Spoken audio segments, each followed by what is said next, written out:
A few months ago, not that long ago it seems, I opened my email, and at the top of my email there appeared a paragraph that had never been there before, and it was summarizing the contents of my email. There were little bullet points saying what was in my email, so that I didn't even have to read the email, I could just read the bullet points. And along with it was a little tag that said, do you like this summary, and any comments you'd like to make? And every time I got this, I said, no, I do not like this summary. I can read my own email. Of course, it was an AI summary, artificial intelligence. It showed up whether I wanted it or not. Artificial intelligence is coming. There are huge data centers popping up all over the country to house the computers that are going to run artificial intelligence for us. And they're taking up vast amounts of power and land and electricity, and nobody wants them. Not in my backyard. So these ultra-rich tech bros are telling us that artificial intelligence is inevitable. They say we have to develop it as fast as possible so we don't lose out in the race with China. And the stock market has gone sky high, betting on artificial intelligence as the trend of the future. And we are told that artificial intelligence is the next big thing happening for humanity. It's bigger than the industrial revolution was, and it's going to happen faster. It's going to transform everything we do, and it means that human beings may not have to work anymore. Well, until recently, I've been pretty skeptical about AI. I thought, well, maybe it's not really going to happen, and maybe the claims are overblown. And now it looks like it's coming, whether I like it or not. Just 3 weeks ago, Pope Leo XIV issued an encyclical called Magnificent Humanity. And it's a response to artificial intelligence. It's about 42,000 words or something like 150 pages long. I haven't read the whole thing. And he addresses the opportunities and the threats posed by artificial intelligence. And at the very beginning of the encyclical, he compares artificial intelligence with the Tower of Babel. Remember the story in Genesis chapter 11, right after the whole story about Noah.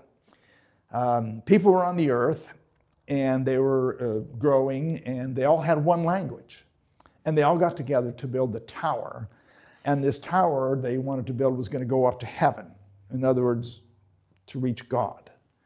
And God looked down on what they were doing, and he said, this is not good. If they can do this, then nothing they do will be impossible.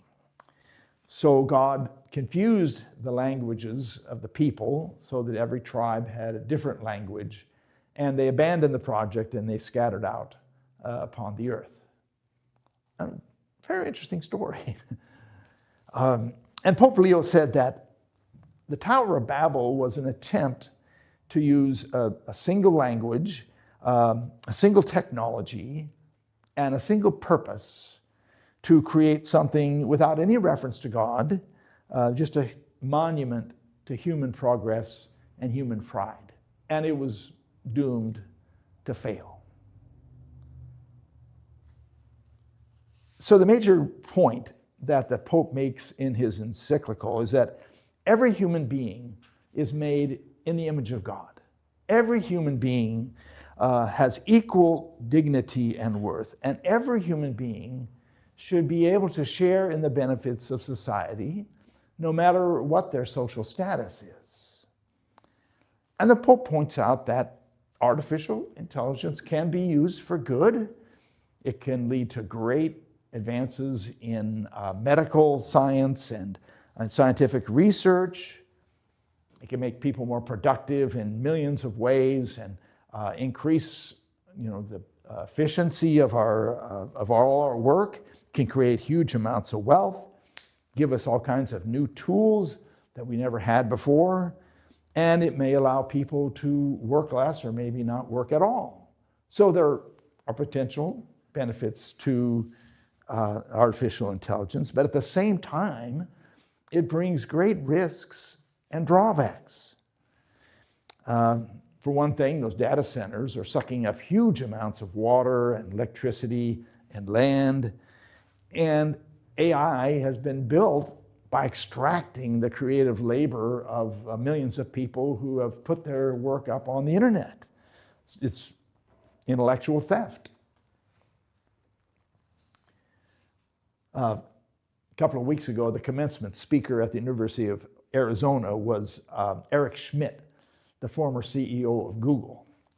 And when he started telling the graduates how great AI was going to be, he got booed over and over. I mean, the graduates know what AI is going to do, and many of them are not finding jobs because people are reluctant to hire new graduates because they think that AI is going to be able to do the work that they would have been doing. So they know that AI may be leading to a bleak future for them. And besides that, artificial intelligence takes away our human creativity, our need to think creatively. Instead of thinking up a creative solution to a problem, we just type in a few prompts to AI and it comes up with something and we use that. Katie says that in her classes at the community college, the students don't even read the text that they've been assigned. They just put it into AI and put the test questions in there, and whatever AI comes out with, that's what their answer is. They don't even have to read the assignment. And so I'm worried that we're going to lose our ability for critical thinking. Is AI the dumbing down of the human race? And there's a dark side to AI. People, especially young people, turn to chatbots for affirmation and even for companionship.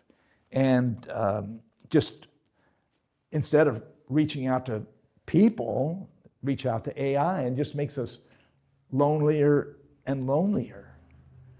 And sometimes those chatbots lure people into destructive activity, even suicide. And AI has no way to make moral and ethical judgments. It only does what's programmed into it, and can be used for evil. It seems like it's impossible to make an AI system that's free of bias, because the bias of the material that's been entered into it is going to be the bias that it produces. And not only that, but AI creates this centralization of money and power and information, and it all ends up controlled by just a few ultra-wealthy, ultra-powerful people. And that's not a good society, not a good recipe for a just society. And the Pope points out that we are rushing headlong into this new technology without knowing where it's going. What's the purpose of it? And who controls it? Who makes the algorithms? Who gets to decide? We don't know. We don't have any control over it. And so the Pope is warning us that we need to pause and rethink where it is that we're going before it's too late. We have embraced over and over whatever technology has been given to us. We haven't reflected on it or thought about it at all. We just take it uncritically. And now we're at a point where that could be very dangerous. The Pope says that technology can be used for good, but it also needs to have extra stewardship and moral guidance. Technology is a good servant, but a frightening master. Well, how do we understand this in terms of faith, in terms of our Christian beliefs? One way, I think, is listening to Scripture, including the alternate Old Testament lesson today, which we didn't read, but it was assigned for today. And it's a story from Exodus, where the Israelites are going through the wilderness. Moses has led them out of slavery in Egypt through the Red Sea, and now they are wandering in the desert. And they make their camp in the desert, and Moses goes up the mountain to talk to God.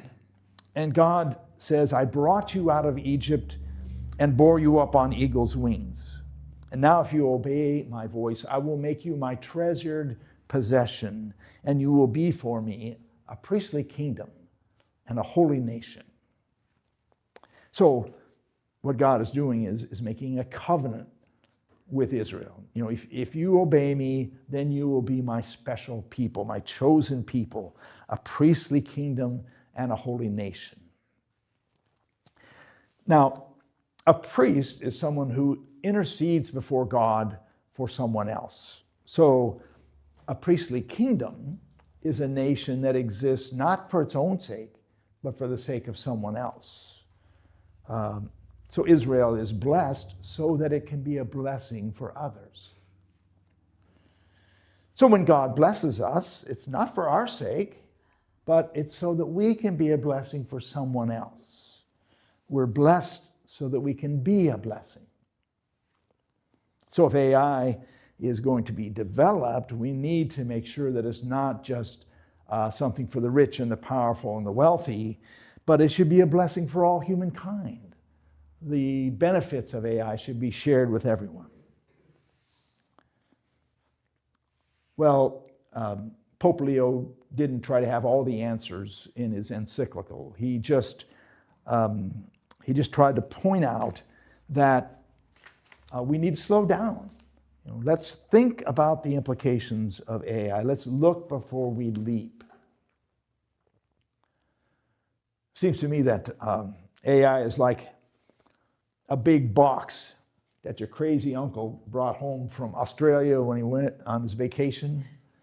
And he says to you, he brings it into your house and he says, this is a gift I brought home for you. It's a magic kangaroo.